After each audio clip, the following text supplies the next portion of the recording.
दोस्तों, चीन को अब अपनी ही दवा का स्वाद चखने को मिल रहा है। दरअसल दूसरों पर जाल फेंकते फेंकते खुद फंस गया है चीन। चीन के बैंक हो गए हैं पूरी तरह से खाली और टैंक और बख्तरबंद गाड़ियां कर रही हैं इनके बैंकों की रखवाली। चीन की हालत इतनी खस्ता हाल है कि चीन के बैंकों ने भारत को संपर्क किया है और आरबीआई ने क्या कहा, इन सभी के बारे में डिटेल में जानकारी देंगे आगे आपको। लेकिन दोस्तों, हम अपना वीडियो शुरू करें इससे पहले सरहद पर खड़े हमारे भारतीय जवानों की हौसला अफजाई के लिए कमेंट बॉक्स में जय जवान और जय हिंद जरूर लिखें। दोस्तों, एक कहावत है ना कि जैसी करनी वैसी भरनी। चीन के ऊपर ये बिल्कुल फिट बैठती है, क्योंकि चीन पिछले कुछ सालों से छोटे देशों को अपने कर्ज जाल में फंसाकर उनके खुफिया और जरूरी जगहों पर कब्जा कर रहा है। श्रीलंका में जो इतना बड़ा आर्थिक संकट आया हुआ है, उसके पीछे चीन ही है। चीन के कर्ज जाल में फंसकर श्रीलंका पूरी तरह बर्बाद हो गया है। श्रीलंका का मुद्रा भंडार खाली हो चुका है और जनता सड़कों पर प्रदर्शन कर रही है। श्रीलंकाई सरकार ने चीन से अरबों डॉलर का कर्ज लिया और अब श्रीलंका सबसे बड़े आर्थिक संकट से गुजर रहा है। पाकिस्तान का भी यही हाल है। कई और देश हैं जिन्होंने भी चीन से कर्ज लिया था, उनकी स्थिति भी धीरे धीरे खराब होती जा रही है। लेकिन चीन को अंदाजा भी नहीं था कि छोटे देशों को कर्ज में फंसाने के बाद उसका भी यही हाल होगा। दुनिया के सामने चीन अपनी कमजोरी को छुपा रहा है, लेकिन आज आलम यह है कि वो कंगाल हो चुका है। बैंकों में पैसे ही नहीं बचे हैं। ऐसे में अपनी कमजोरियों को छुपाने के लिए चीनी सरकार चीनियों की आवाज को दबाने के लिए अब टैंकों का सहारा ले रही है। दुनिया की सबसे बड़े आर्थिक महाशक्तिशाली देश के सामने सबसे बड़ा विदेशी संकट पैदा हो गया है। इसके पीछे सबसे बड़ा कारण शी जिनपिंग का favourite project belt and road initiative को माना जा रहा है, जिसके तहत कई छोटे देशों को जमकर कर्ज बांटा गया है। बीआरआई ने ड्रैगन को ऐसे मुश्किल की ओर धकेल दिया है जहां से निकल पाना फिलहाल असंभव है। सन 1949 के बाद बीआरआई चीन की सबसे बड़ी योजना थी। इसे जिनपिंग ने अपनी सबसे बड़ी विदेश नीति के तौर पर लॉन्च किया था, लेकिन आने वाले तूफान के बारे में चीन को पता नहीं था। ये दुनिया का सबसे बड़ा इंफ्रास्ट्रक्चरल प्रोग्राम था जिसे किसी देश की तरफ से शुरू किया गया था।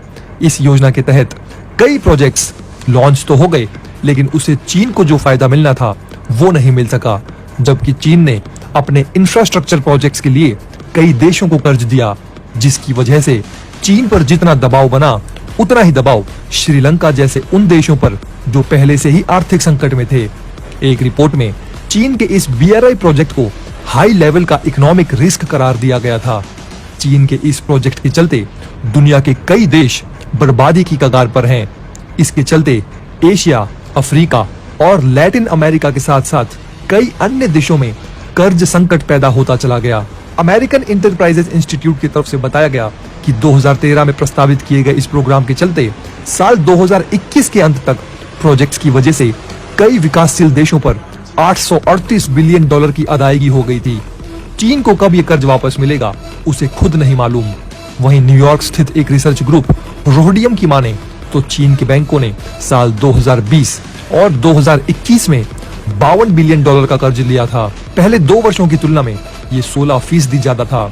अब दोस्तों, खबरें ऐसी भी आ रही है कि चीन के बैंकों ने भारत का रुख करना शुरू कर दिया है और भारत के बैंकों को अप्रोच करना शुरू किया है ताकि चीन को भारत की तरफ से कुछ कर्ज मिल सके। लेकिन आरबीआई ने इसके ऊपर जो फैसला है अभी सुरक्षित रखा हुआ है। वहीं चीन लोगों के सामने अपनी कमजोरी छुपा रहा है, लेकिन इस वक्त हालत ये है कि लोगों को उनके अपने ही खातों से पैसे निकालने के लिए मना कर दिया गया है चीन सरकार द्वारा, जिसके बाद भारी मात्रा में लोग सड़कों पर उतर आए हैं, जिसे देखते हुए चीनी सरकार ने बैंकों के आगे टैंक तैनात कर दिए हैं। इसकी वजह से बैंकों के सामने नया संकट पैदा हो गया है। चीन के हेनान प्रांत में एक बैंक के सामने टैंक्स की लंबी लाइन थी और वजह थी बैंक ऑफ चाइना का एक फैसला। बैंक ऑफ चाइना की हेनान ब्रांच की तरफ से जमाकर्ताओं को ये कहा गया है कि उन्होंने भी ये रकम यहाँ जमा की है, अब वो एक निवेश है और इसे निकाला नहीं जा सकता है। बड़े पैमाने पर इस बैंक के खिलाफ विरोध प्रदर्शन हो रहे हैं और बैंक के बाहर भारी संख्या में प्रदर्शनकारी इकट्ठा हैं। बैंक में जितने भी फंड्स हैं उन्हें फ्रीज कर दिया गया है और जमाकर्ता अब इन्हें रिलीज करने की मांग कर रहे हैं। सेविंग्स को फ्रीज करने की वजह सिर्फ मॉर्टगेज अदा न करने का फैसला है। चीन का प्रॉपर्टी मार्केट इस समय $300 बिलियन का कर्ज है। पिछले वर्ष जब एवरग्रांडे धड़ाम हुआ तो देश के रियल एस्टेट सेक्टर की सबसे बड़ी समस्या सामने आ गई। हाल ही में एक वीडियो भी सामने आया हुआ था जो शिंघुआ यूनिवर्सिटी के प्रोफेसर झेंग युहुआंग का था, जिसमें वो कह रहे हैं कि साल 2022 चीन के लिए एक मुश्किल समय होने वाला है। देश की 4,60,000 कंपनियां साल के पहले हाफ में ही बंद हो चुकी हैं। साथ ही 3.1 मिलियन इंडस्ट्रियल और कमर्शियल उद्योगों को बट्टे में डाल दिया गया। एंटरप्राइज लिक्विडेशन सालाना 23% बढ़ गया। 10 मिलियन कॉलेज ग्रेजुएशन में एडमिशन ले चुके हैं और देश के 80 लाख युवा इस समय बेरोजगार हैं। और जो हाल श्रीलंका और पाकिस्तान का हो रहा है, अब उस कड़ी में अगला नंबर चीन का है।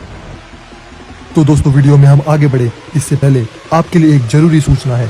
दरअसल दोस्तों, हमारी भारतीय सेना, हमारी इंडियन आर्मी जो सरहदों पर हमेशा हमारी सुरक्षा के लिए डटकर खड़ी रहती है, उनको सपोर्ट करने का समय अब आ गया है।